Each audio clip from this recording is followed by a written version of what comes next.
Olá, seja bem-vinda, seja bem-vindo a mais um podcast do canal Longidade. Eu sou o J. Júnior e vou te acompanhar nesse episódio. O Longidade é um canal digital dedicado a trazer informações sobre a longevidade. Aqui trazemos novidades e assuntos de interesse para serem debatidos com especialistas da área. No episódio de hoje, nós vamos falar sobre economia da longevidade. E para se manter por dentro das novidades para o público 60+, não se esqueça de se inscrever no nosso canal em todas as mídias e também compartilhar com mais pessoas que se interessam por esse assunto.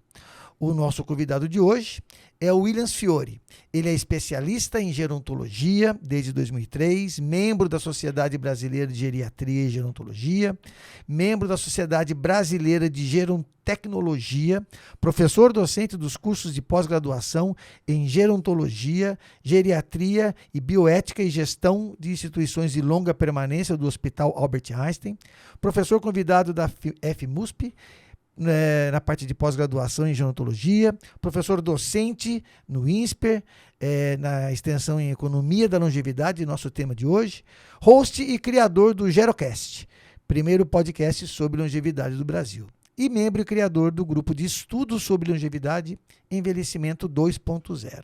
Olá, Williams, muito obrigado por aceitar nosso convite. Vai ser um prazer bater aquele papo com você por aqui. Seja muito bem-vindo ao nosso canal. Eu que agradeço. Muito obrigado pelo convite. Legal. Nós vamos falar, então, hoje sobre a economia da longevidade.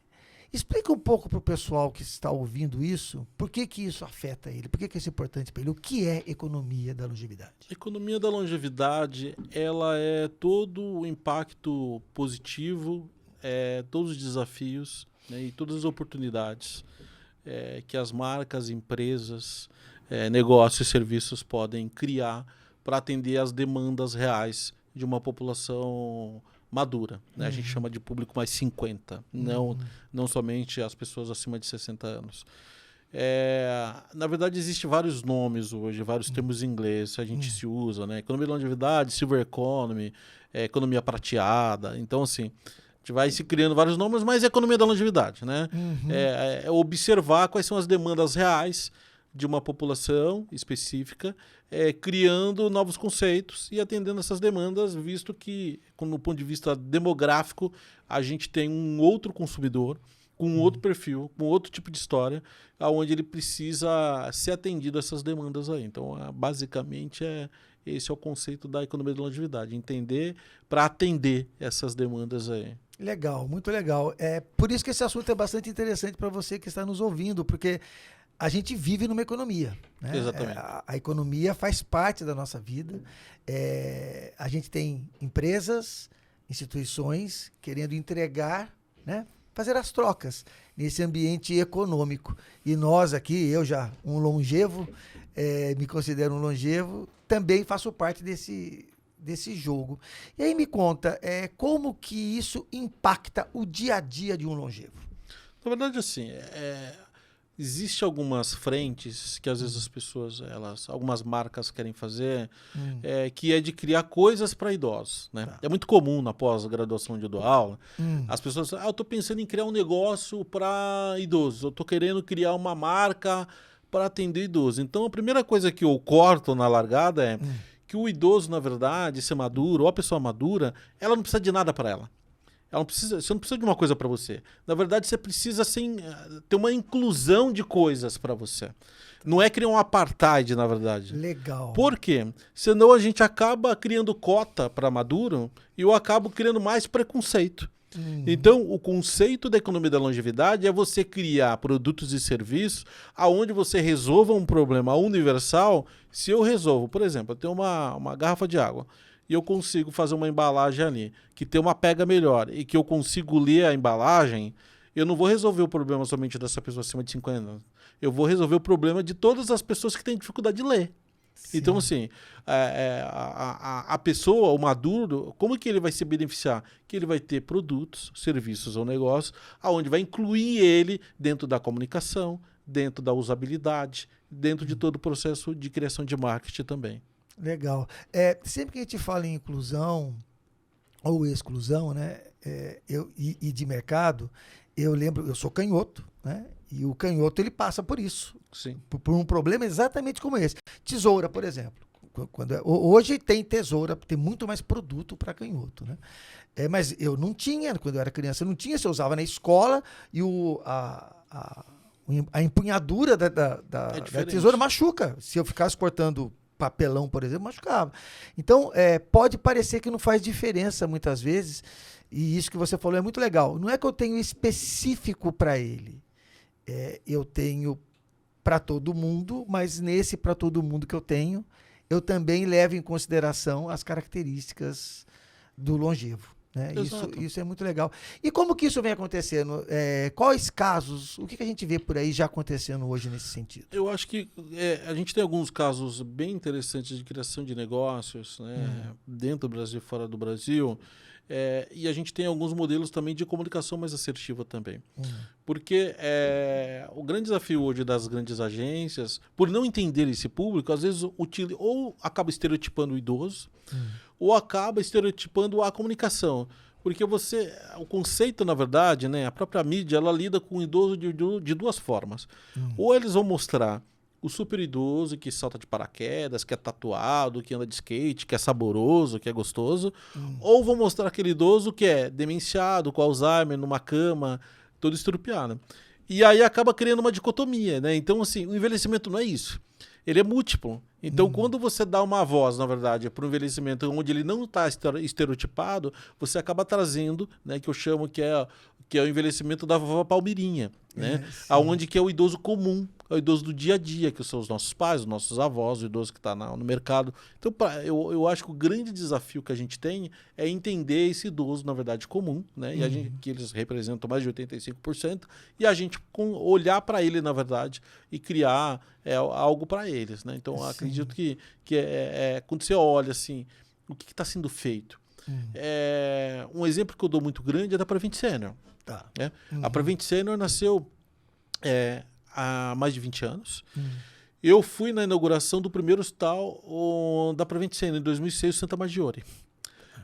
Naquela época, quando eu conheci, né, e eu já atuava já na área, eu pensei o seguinte: ou esse cara é um completo maluco. Porque quando você faz 59 anos, o que a operadora de saúde ela faz? Ela te expulsa. Ela só vê o preço de um jeito aonde é inviável pagar. E aí alguém criou um negócio voltado para um público onde todo mundo ignorava. E o que aconteceu nesse tempo todo? A Prevent Senior hoje, eu acredito que ela tem mais ou menos uns 500 mil segurados ali na base dela. Mais de 20 hospitais, unidades próprias, né? E ela criou um negócio gigante onde os grandes operadoras hoje não concorrem com ela. Por quê? Porque eles não olham, na verdade, para isso. Então, assim, existe todo mundo que lida com a economia da longevidade, os negócios que vão criando, você acaba tracionando novos modelos e aonde você acaba tendo uma oportunidade não somente para as marcas ou negócio, mas para o profissional de saúde, para a academia, para o dia a dia, para o supermercado, para a farmácia. Ou seja, toda a sociedade ela pode navegar nessa oportunidade também. Legal, muito legal. Eu estava até... eu te perguntei isso em off, né? Porque eu também estava aprendendo sobre a sua especialidade, né? Que é a gerontologia. As pessoas conhecem mais a geriatria, né? Sim. Explica um pouco para o pessoal, porque isso já é prova de que tem coisa acontecendo, né? Quando a gente fala em gerontologia, pelo menos para eu que não era do mercado, eu não sabia o que era. O que é gerontologia? A gerontologia, qual que é a diferença entre a geriatria e a gerontologia? A geriatria, né, ela é uma ciência médica que estuda o contexto das patologias, né, do cuidado da saúde da pessoa madura ou da pessoa que quer envelhecer ou da pessoa que está envelhecendo. Então, a geriatria tem esse papel de um olhar 360 ali. A gerontologia, ela olha os contextos sociais, econômicos, administração de serviços, criação de projetos, tudo aquilo que não é a patologia e que eu estou olhando para essa pessoa faz parte da gerontologia. Né? Então, a gerontologia, por exemplo, você pode ter a arquitetura, né? Geroarquitetura, que é o arquiteto, que é especialista em gerontologia, que pensa em ambientes voltados para essa população. Então você pode ter alguém na gerontologia que atua no direito. Então alguém que vai falar sobre sucessão, que vai falar sobre testamento, intervenção, curatela, tudo que envolve a área do envelhecimento. Tá. Você pode ter alguém, por exemplo, na área da engenharia, por exemplo, para construir serviços, negócios, prédios, vilas voltadas para essa população. Ou, por exemplo, eu já tive aluno cineasta que estava produzindo um documentário sobre longevidade e a gerontologia teve esse papel de trazer uma visão para não errar, que a gente chama de cultura gerontológica. Porque a grande dificuldade é você não estereotipar e, principalmente, você ter um tom com uma linguagem aonde você não vai infantilizar esse idoso. Tá? Um outro ponto é você não vai mostrar fragilidades desse idoso e você vai contar histórias de verdade. Né? Então, assim, e aí dentro disso a gente tem alguns exemplos bem interessantes pelo mundo e no Brasil também. Você pode dar alguns exemplos? Olha, um exemplo muito, muito legal é um comercial da Nissan. A Nissan estava lançando um carro, um super carro no Brasil, um carro esportivo, e ela fez uma homenagem às pessoas, aos idosos que são obrigados a deixar de dirigir. Quando vai fazer uma prova do Detran, eles não passam. E esse é um tema que ninguém fala. O quanto que isso, você para essa pessoa idosa, ter que deixar de dirigir é praticamente uma morte para ela. Né?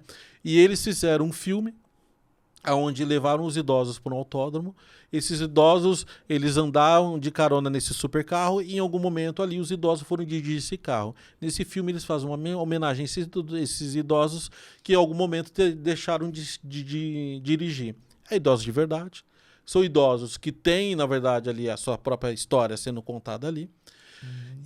E o comercial, ele não tem nada a ver, na verdade, com quem vai comprar. É uma homenagem para quem não vai comprar.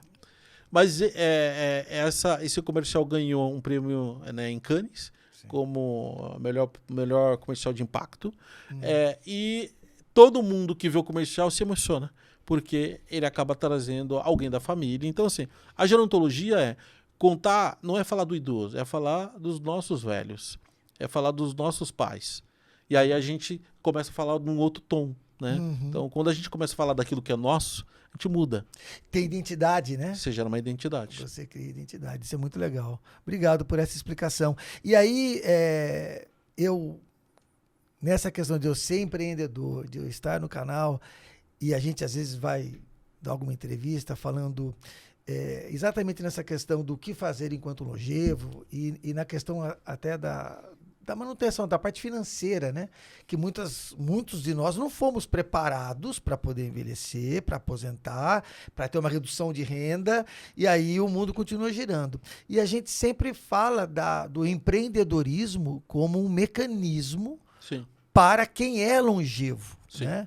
E aí eu penso e faço a pergunta para você da seguinte forma: eu sou uma empresa, seja de longevo não, mas eu quero implementar a gerontologia, eu quero olhar para esse público. O que eu posso fazer? Por onde eu começo? Eu imagino que você vai falar da pesquisa de mercado, né? Mas onde eu vou buscar mais informação? Como que eu transformo a minha empresa numa empresa que considera mais o longevo na concepção de produtos ou serviços? Eu acredito que você ter contato com profissionais que já atuam na área, que você tem muita gente hoje que pode ajudar, que são especialistas na área. Eu mesmo participo como convidado em alguns conselhos para ajudar algumas marcas e empresas para falar sobre esse tema, porque de alguma forma esse profissional ele vai te ajudar, na verdade, a trazer outras ideias que não estão no radar ali. Né? Às vezes você atira no que vê, acerta no que não vê. Então, pensar que criar negócios ou criar modelos de negócio voltada para essa população, ela meio que você está criando para várias gerações ao mesmo tempo. Né? Então, o grande desafio é entender esse processo todo para ter uma assertividade melhor e ter um tom de linguagem que seja adequado também. Então, eu acredito que esse é o grande desafio, de alguma forma. Sim, então, porque falta quem conheça, né? Sim. Porque a pesquisa, talvez, você vá abordar essas pessoas, mas às vezes fica difícil também para ela falar o que ela quer se ela nem sabe o que ela pode querer, né? As pesquisas de mercado às vezes não conseguem atingir isso. E dentro desse aspecto, quer dizer, quando a gente fala nessa economia prateada, o que mais você entende que ela vai poder fazer daqui para frente? Quando a gente fala que o mercado, porque eu estou entendendo que ela é nova, ela ainda está incipiente, né? Um embrião aí. Que caminho que isso vai levar? Bom, alguns dados já que são comuns para a gente que lida com essa temática. A gente tem hoje no Brasil mais de 55 milhões de pessoas acima de 50 anos. Então a gente tem mais de 55 milhões de consumidores. Tá? Essa população toda, só para a gente fazer um comparativo, 55 milhões é mais do que a população total da França. É 5 vezes Portugal. É mais do que a população total da Argentina. Então a gente tem uma nação de pessoas maduras dentro do Brasil que são consumidores. Então quando a gente divide esse volume de pessoas, e aí a gente pode fazer, a gente até faz uma brincadeira que é a cada 21 segundos uma pessoa faz 50 anos no Brasil. A cada 28 segundos uma pessoa faz 60 anos. Então a gente está num processo de nascimento de novos consumidores maduros a todo momento, e que é um processo que não é que vai acontecer, ele está acontecendo. Tá? Então ele já existe aí, esses 55 milhões de consumidores estão aí. Né? Então assim, eles movimentam 2 trilhões de reais. Né? 1/3 da economia é movimentada para essa população. Esse maduro, ele é arrimo de família, independente da classe social. Tá. Aquele idoso que mora na periferia, que ganha um salário mínimo de aposentadoria, quando alguém da família fica desempregado, adivinha quem que vai comprar a cesta básica? Sim. É ele. Sim. Quando alguém se separa naquela comunidade, vai morar na casa de quem? Dele. Então ele é o arrimo. Né? Quando vem o neto. Quando vem o neto. Então, por exemplo, o idoso que mora num lugar que tem grana, né? E ele até teve aporte financeiro, quando alguma empresa da família está quebrando, é ele que entra com aporte financeiro. Então, assim, ele tem um papel fundamental, na verdade, no ponto de vista econômico, que a gente ignora.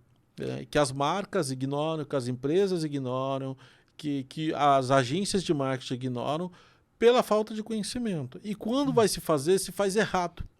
Porque acaba estereotipando esse maduro, criando um universo que não existe, usando uma linguagem que não é adequada, né? E às vezes olha muito para o lado do próprio SG, né? Da maneira de pensar minoria, entre outras coisas. E, na verdade, o idoso ele não precisa de nada disso. Ele precisa ser visto como ele é. Né? Ele não precisa de privilégio. Ele só precisa ser enxergue. Para ter algo que faça sentido ali para ele. Legal. Você usou o exemplo da Prevent, né? Para poder falar que foi uma das primeiras a despertar para isso e tal. Então, a gente entende que o seguro de saúde já é um setor da economia que já está bem atento a isso. Quais os outros que você vê que já estão bem sintonizados com isso? Olha, na área de saúde é algo primordial para a nossa vida, então acaba sendo bastante natural. A gente tem alguns exemplos bastante interessantes, que é da criação, por exemplo, de aplicativos para atender demandas dessa população. Né? Então, por exemplo, você tem hoje aplicativos para monitoramento de doenças crônicas, que pode chegar algum momento que a gente vai ter ali. Então, você tem hoje os próprios relógios inteligentes, que não servem somente para ser um adereço, ele monitora todos os nossos dados vitais. Eu uso muito fortemente por conta disso. Eu moro sozinho. Né? Então... No dia a dia, né? Você tem hoje modelos, na verdade, de negócio de aprendizagem, né? Então, por exemplo, pessoas que querem aprender alguma coisa. Um exemplo que eu gosto de dar é a Universidade Sem Fronteiras no Ceará, em Fortaleza, que é da professora Zilma e a Bebel, que é a filha dela que toca. é um lugar onde as pessoas podem ir lá aprender coisas. Então, eles têm mini cursos, tá? Então, eles têm cursos normais, então tem cursos de tecnologia, cursos de internet, de celular, de Instagram e tal. Só que eles hoje abordam cursos voltados para a população madura que eu nunca vi em lugar nenhum. Então, por exemplo, lá tem um curso que é um curso, por exemplo, sobre como você criar sua própria autobiografia e você escrever um livro. Tá. Ou por criar uma autobiografia da própria família. E não é um curso caro. É um curso que vai de 50 a 120 reais, na verdade. Então, assim, aonde vai ensinar para alguém algo que é de interesse dessa pessoa. Então, tem um outro curso lá que é História do cristianismo no mundo e também História do judaísmo e as religiões principais. Que às vezes a gente acha que o idoso ele vai querer aprender tricô. Não é. Então, assim, ela leva, na verdade, ali uma provocação na área de ensino aonde a gente nunca imaginou. Porque a gente acaba estereotipando essa persona. Né? Então, a Universidade Sem Fronteira é um exemplo. Um outro exemplo também que é bem interessante, né, é a própria Mature. Né? O Morris criou a Mature Jobs, que agora hoje é Mature, que é uma ferramenta onde as empresas hoje utilizam ali para fazer o combate ao etarismo dentro delas. Né? Ele criou também um selo, na verdade, de age friendly, que é para as empresas poderem entender esse contexto todo. E a própria Mature, ela foi mudando completamente. Primeiro, a Mature, quando começou, é como se fosse uma Cato mais 50. Hoje ela é outra coisa. Né? Ela é uma escola de aprendizagem, onde ela ensina os maduros a se posicionar, a se atualizar. Que não adianta somente eu dar a ferramenta. Eu tenho que, na verdade, ajudar essa pessoa a entender essa ferramenta. Né? Que às vezes é muito fácil, né? Quando a gente lida com etarismo, a gente fala assim, porque o mercado é preconceituoso, mas eu tenho que ter alguém preparado para estar ali também. Tem que estar atualizado, né? Então, assim, você tem hoje uma grande oportunidade de criação, eu enxergo isso, criação de negócio e serviço na área de ensino. Por quê? Tanto para as empresas entender esse público, quanto para as pessoas que estão chegando lá. Ambos têm que aprender. Legal. Como lidar com isso. Então, eu acredito que esse é um universo bastante interessante de pensar também, que é a área de ensino. Legal. Que eu, ao meu ver, né, sem pesquisa nenhuma, de novo, percepção, que meio que saiu nessa direção lá no começo, talvez de maneira não tão estruturada, foi o setor de viagens, né? Sim. Hotelaria e viagens, naquela coisa de usar a entre-safra, né? O período de estação que não é tão frequentado. 35% das viagens hoje no mundo são feitas por pessoas mais 60, né? Então, assim, e nunca ninguém falou que é um mercado silver economy. É um mercado. E é isso. Não é você datar ou você criar ali, porque a gente acaba gourmetizando tudo, né? A gente tá num mundo onde, né, a tapioca vira farofa de mandioca arrendada. Você cria hot dog europeu. Não, na verdade é só um consumidor ali que consome. É você entender esse contexto. Né? Não precisa colocar um formato todo diferenciado. Não, né? É colocar adequar. o produto ou serviço àquela pessoa. Então, é um produto que já existe. É viagem, as pessoas fazem turismo, ele cria uma categoria ali, um segmento específico, uma modalidade que favorece mais e que atende. E o que eu achei muito legal nessa questão do turismo é que resolve o problema dos dois, né? O cara que está na baixa temporada, era a palavra que não estava me ocorrendo, que estava na baixa temporada, ele vai ter gente indo lá, e o longevo, né, que tem mais tempo, ele pode ir nessa baixa temporada, e ele vai ter um preço ou um serviço mais facilitado para ele. Tem uma coisa que é interessante, às vezes você pode aproveitar ali o momento onde uma academia, por exemplo. A academia tem períodos que ela não tem ninguém, mas ela continua gastando energia, ela está pagando professor, aluguel. Então, aluguel. Então, assim, a Biorritmo fez há alguns anos um projeto chamado BioCenter, que eu participei, que era bem interessante. Onde das 2 da tarde até das 2 às 4, pessoas acima de 50 anos tinham 50% de desconto para frequentar esse horário. o volume de pessoas que fecharam planos anuais diferente do jovem, porque o idoso, muitas vezes, ele tem duas coisas que o jovem não tem: tempo e dinheiro. Isso. E aí, eles começaram, na verdade, preencher ali um número enorme de pessoas que estavam pagando e fechando planos para 1 ano, 2 anos, que não tinha com jovens. Então, isso pode acontecer, por exemplo, uma cafeteria dentro do shopping. Você pode, não é criar coisas para isso, mas você olhar para esse público e falar assim, olha aqui, né? Então, você tem hoje várias formas de pensar, na verdade, para esse público que não seja estereotipando. E, na verdade, é convidando eles para participar disso também. Incluindo, né? Incluindo. Isso que fica legal. Williams, muito legal. Esse assunto é um assunto também que não se encerra fácil, muito Sim. pelo contrário, ele convida para mais coisas. A gente está chegando no tempo e você sabe que eu gosto de, ao final do episódio, pedir que o convidado, o entrevistado, dê uma dica relacionada ao assunto, né? E aí, então eu peço a você que deixe uma dica, uma ou mais dicas, para o nosso ouvinte, de como ele pode se beneficiar, como ele deve reagir a essa economia prateada que está surgindo por Olha, aí. eu acredito que a primeira coisa é entender que esse é um processo que não tem como voltar para trás. Ótimo. Não, a economia da longevidade, o envelhecimento não é algo que vai acontecer. Né? Não há em 2060, não é isso, é agora. A gente tem 55 milhões de pessoas Tá aí, tá rolando. que tá rolando. Né? Então, assim, ela não vai acontecer, ela está acontecendo, você goste ou não. Né? Você escolha ou não, ela está acontecendo. Outro ponto é não querer criar coisas voltadas para idosos. É você inserir eles dentro daquilo que já existe.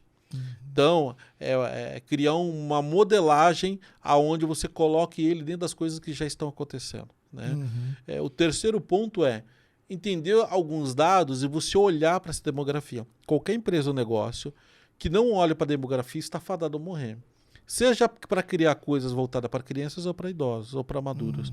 Porque a demografia ela vai mostrar para onde é que aquele país, aquela cidade, aquele bairro está indo.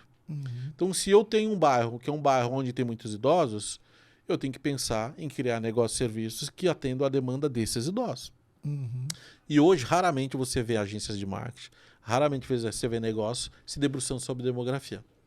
Se debruça sobre tendências, que é super importante, mas a demografia é entender que nós temos 21, a cada 20 segundos nasce uma pessoa mais 50, que 28. Eu tenho 28 mais 60. Que eu tenho 55 milhões de pessoas acima de 50 anos no Brasil. Isso é um fato, isso não muda. Né? E como que a gente vai lidar com isso? Então a dica é, olhe com atenção para tudo que está acontecendo. Não o que vai acontecer, mas olhe para hoje. É o que a gente tem aí nessa dinâmica que a gente chama de bônus demográfico ou a revolução da longevidade, que é o que a gente está vivendo atualmente. Legal, Williams. Brigadíssimo mesmo da sua participação. A gente vai encerrando por aqui. Eu quero lembrar o nosso ouvinte que nesse episódio do podcast Longidade a gente falou sobre economia prateada. Obrigado mais uma vez a você, William, e ao nosso ouvinte.